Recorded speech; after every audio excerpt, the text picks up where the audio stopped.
د اهل سنت والجماعت په دلایل کې د احادیث مبارکانه اول دلیل د درته بیانوم. میج موضوع پدا کې دا وا ترک قرات خلف الامام چې آیا مقتدی په امام سے قرات کړلای شي او کني شي کړلای. حضرت ابو موسی اشعری رضی الله تعالی عنہ فرمای اما تعلمون كيف تقولون في صلاتكم ان رسول الله صلی الله علیه وسلم خطبنا فبين لنا سنتنا. پیغمبر علیه الصلاۃ والسلام میشتا خطبه ویلا فبين لنا سنتنا او د زندگی د تراولې طریقه هم میشتا زده کړه. وعلمنا صلاتنا او میشتا المنز هر زده کړه. فقال بیا فرمای اذا صلیتم فاقیموا صفوفکم چې کله تاسو المنز کې بیا خپل صفینه برابروي. ثم ليؤمكم احدكم بیا پتوس کې یو کس امامت یا ور کوي. فاذا كبر فكبروا چې کله امام تکبیر وایي بیا تاسو تکبیر وایي. واذا قرأ فانصتوا چې کله امام قرات وکړو فانصتوا بیا تاسو خاموشي اختیار. واذا قال غير المغضوب عليهم ولا الضالين فقولوا امين او چې کله امام غیر المغضوب عليهم ولا الضالين دا وایي فقولوا امين بیا مقتدیون تاسو امين وایي. دغه حوالات صحیح مسلم جلد نمبر 1 صفحه نمبر 174 باب التشهد فی الصلاة قدیم کتب خانه کراچی. په دغه حدیث کې څو خبره بیانېږي. اول خبره خدا دو چې واذا قرأ فانصتوا چې کله امام قرات کو فانصتوا بیا تاسو خاموشي اختیار کړئ. نو یو وظیفه د مقتدی د پوره دو یو وظیفه د امام د پوره دو. پیغمبر علیه الصلاۃ والسلام دغه وظایف زون ته ذکر کړی دي چې د امام وظیفه د قرات او د مقتدی وظیفه دغه بالکل خاموشي دو. نو دا د میج مستدل دی چې امام قرات کو او امام مقتدی و خاموشي اختیاروي. دوم په باندې تفصیل مخکې تر شوی دی. واذا قرأ فانصتوا چې کیما د میجا قرآن کریم تفسیر بیان کړای په هغه کې مکمل تفصیل تر شوی دی. دوباره د یغه ضرورت نشته. او دومره خبره چې کله واذا قال غیر المغضوب علیهم دا قال او لفظ نه دی دا لفظ مشته دا خبره بیانوي په دا کې ضمیر دی واحد دی چې دغه مراد امام دی. چې کله امام دا وایي قال غیر المغضوب علیهم ولا الضالین کچیره دغه مراد مقتدی وای بیا ولیکلی وای چې واذا قلتم توس وایي نو دا قال په دا کې د واحد ضمیر دی دغه مراد دی چې کله امام دغه آیات وایي فقولوا امین بیا ای مقتدیون توس امین وایي. ځکه چې مقتدیون ډیر وي نو قولوا دا د جمع څخه استعمال کوي چې مقتدیون وظیفه دا چې هغه د امین وایي. او دومره خبره په دا کې دا دو واذا قال غیر المغضوب علیهم ولا الضالین دا غیر المغضوب علیهم ولا الضالین دا په سوره فاتحه کې دی. دا مطلب یې در وځي چې دا سوره فاتحه د امام وظیفه دو د مقتدی وظیفه نه دو. د امام دا غوي واذا قال غیر المغضوب علیهم ولا الضالین د مقتدی وظیفه شری امین دی. نو دغه نه مراد دا چې سوره فاتحه دا صرف امام یې مقتدی نشي ویلی. ها منفرد دی یغزون تلمیذ د هغه سوره فاتحه هم ویلی شي سورت هم ویلی شي هغه سنا هم ویي. ا د زون ته د پاک د میش اختلاف نشته. دغه حدیث په سند کې یو راوی دی صحابي دی حضرت ابو موسی اشعری رضی الله تعالی عنه. دا د اشعریین قبیله نه دا په سعودیا کې خیبر کې عبود وی. دا اشعریین ځکه ورته چې د شعر نه وته د وشتنه د په جسم باندې ډرزوت وشتون وي ډرزوت وشتوي او حسن صوت قران کریم په خشلي انداز باندې په ویلل کې د ډرزوت مشهور وي. او حضرت ابو موسی اشعری رضی الله تعالی عنہ خپل اصل نوم دی عبد الله بن قیس رضی الله تعالی عنہ. دغه حدیث په سند کې یو بل راوی دی یغنوم دی سلیمان التیمی. په دا باندې اهل حدیث باطل حضرات یو اشکال تشایدای اداوی چې دغه سلیمان التیمی چې کیم دی دا مدلس راوی دی او د مدلس عنعنه د صحت حدیث منافی ده. خبره تفصیلی سره ته بیانوم. مدلس هغه راوی ته وی چې یغ د خپل استوز یا د استوز د یغ تذکرہ پرېږدي هغه په روایت بیانول کې بالکل پټ کو او بیا هغه روایت نقل کوي عن په ذریعہ باندې عن فلان عن فلان عن فلان دته یې عن نو اعتراض کړل داغه اعتراض کو چې داغه سليمان التیمی دغه د خپل استوز تذکرہ نه دو کړی او بیا یې روایت په عن سره نقل کړای دی نو دا سه راوی چې یغه مدلس وی د یغه روایت کې عن وی نو دا سه مدلس تدلیس عنا دا بالکل قابل قبول نه دو دا د صحت حدیث منافی دو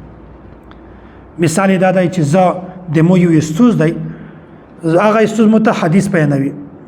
او د مو یو بل استوز نه چې د یغه مو حدیث ارویدل نه زه چې کله حدیث بیانوم دا کیمې استوز چې مو ارویدل د یغه تذکرہ نه ک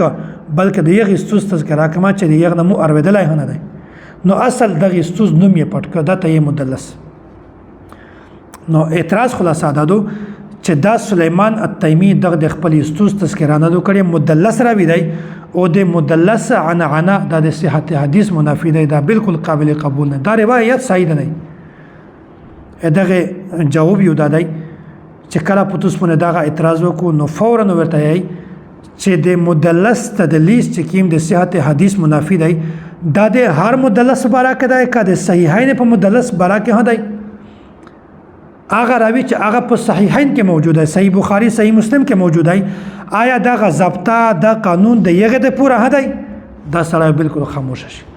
ځکه چې دا اصول محدثین بیان کړی دی خدا اصول دا د یغه مدلس راوی د پوره دی چې هغه د صحیحین نه علاوه وي نو چې کله دا اعتراض په دې بنو کې دی یو خله بالکل بند شي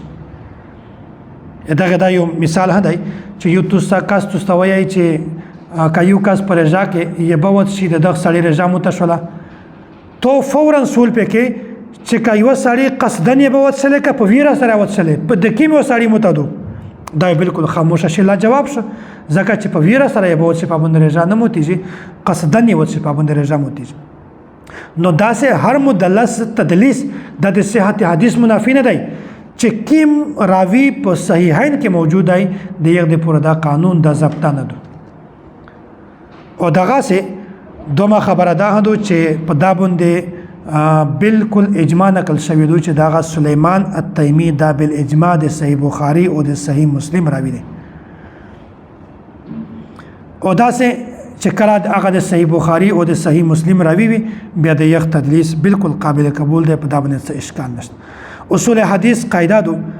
صحیحین کے مدلس کی تدلیس عند المحدثین صحت حدیث کے منافی نہیں کیونکہ وہ دوسری جہت سے سما پر معمول ہوتی ہے چنانچہ امام نووی رحمہ اللہ فرماتے ہیں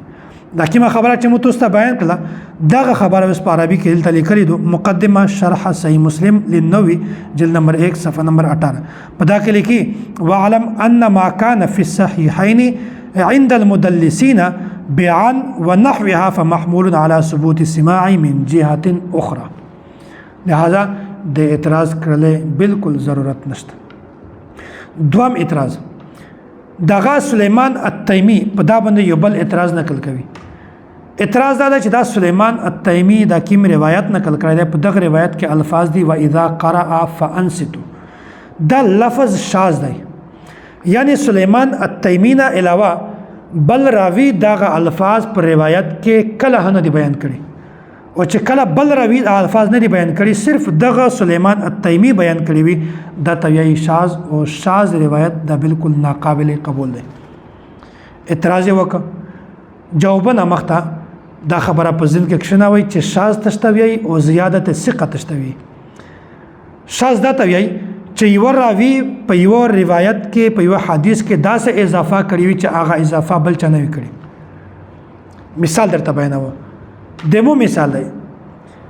کا پتوس کې ډېر کسون دا وایي چې دا کیمه مسله ته بیانوي ترک قرات خلف الامام دا مسله تور ته ویلیدو په داغه جامه ته کې په دا خال کې یو کس ورچک شي هغه وایي چې نه دا مسله د نه درته ویلي دا مسله پلوکی عالم ورته ویلیدو نو دغه یو کس ته ټول جماعت اختلاف وک خلاف یو وک نو دا زیاتولای چې کیم دی چې دا مسله تو نه بیان کړي بل عالم بیان کړی دی دا زیاتولای بل راوی نه دی بیان کړي بل څوک دا خبره نه کو دا تویی شاذ د دغه راوی د دغه کاس د زیاتولای چې کیم دی چې بل راوی نه بیان کړي دا تویی شاذ ناقابل قبول دی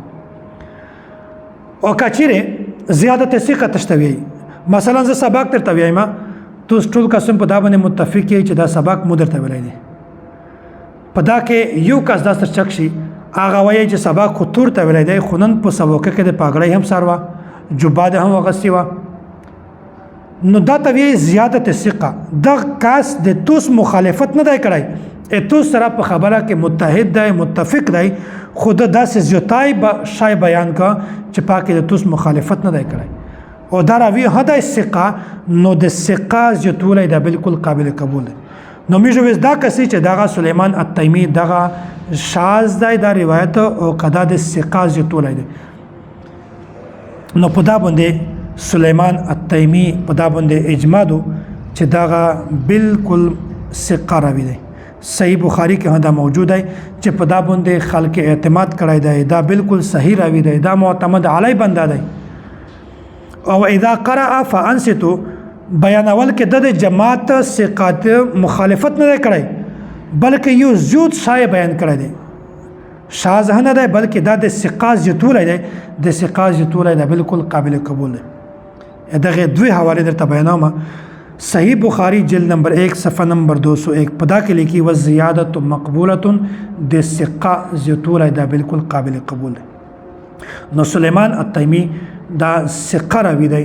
دا د صحیح بخاری راوی دی د صحیح مسلم راوی دی لہذا په دا باندې اعتراض کولو ضرورت نشته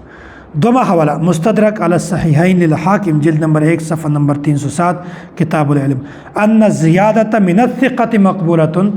د ثقه زیاتولی دا بالکل قابل قبول دی دغه دوم جواب دا په ځین کې شنوي چې و اذا قرأ فانصتوا دا زیاتوله چې کیم دی په دا کې سليمان التیمی دا منفرد نه دی دا ځون تن نه چې صرف د بیان کړی دی بلکې د متابعات هم موجود دي یعنی داسې راویون موجود دي چې یغه هم دا خبره بیان کړی دي درې راویون دي یو د امام ابو عبیده الحداد بل د عمر بن عامر او یو د سعید ابن ابي عروبه دا درې راویون دغه درې سره راویون روایت نقل کړی دی دا درې سره راویون دا د حضرت ابو قتاده رضی الله تعالی عنہ شاګردون دي او سليمان التیمی دا د ابو قتاده شاګرد دی خدا د دغه درې راویون کلاس فیلو دی ملګری دی لکه کیم زیاتولای چې سليمان التیمی د حضرت ابو قتاده په واسطه سره نقل کړی دی د غاز زیاتولای و اذا قرأ فانصتوا دغه امام ابو عبیده الحداد دغه نقل کړی دی مسند ابي عوانه جلد نمبر 1 صفحه نمبر 307 عمر بن عامر سعید بن ابي عروبه دغه نقل کړی دی سنن دار القطنی صفحه نمبر 217 رقم الحديث 1235 دغه رنګه السنن الكبرى للبيهقي جلد نمبر 2 صفحه نمبر 155 لہذا چې کیم خلق په دا باندې اعتراض کو چې دا شاذ دی دا اعتراض بالکل فضول دی بالکل لا یعنی دی دا چې کیم سليمان التیمی دی دا منفرد نه دی دغه الفاظ په نقل کول کې بلکې دغه سره درې راویون نور هم موجود دي چې یغه هم و اذا قرأ فانصتوا نقل کړی